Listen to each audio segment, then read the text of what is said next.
Welcome to this short tutorial on using VSWARE. We'll be looking at how to access the VSWARE app, how to reset the password, and how to submit absence requests. You will have received a text message from the school.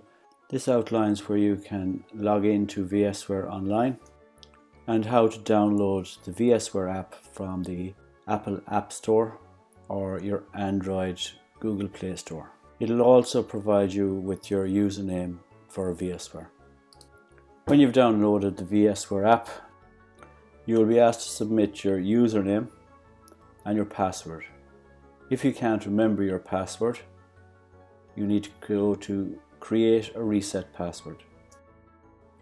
If you need to reset your password, you need to put in your username and the last 4 digits of your registered phone number. You'll then be sent an SMS message with an 8-digit code which you need to put in, and then create a new password and confirm that password. Please look at the password criteria when creating this. You'll then click on Change Password. You'll then click on Go Back to Login, and now you will submit your username and your password and click on Login to access VSWARE. This will bring you to the parent dashboard.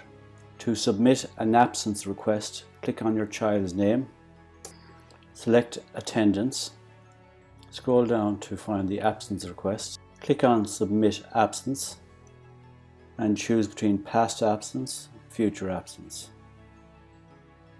If the future absence, select on single day or multi-date and whether it's a full day or a partial day and click Next. When you're here, select the type of absence, whether it be family, illness and medical, and then insert in the space provided further information on the reason for absence. Remember to insert the time of absence, when your child will be away, when they will return. When this has been completed, just click on Submit and go back to Attendance. Thank you for watching this short video.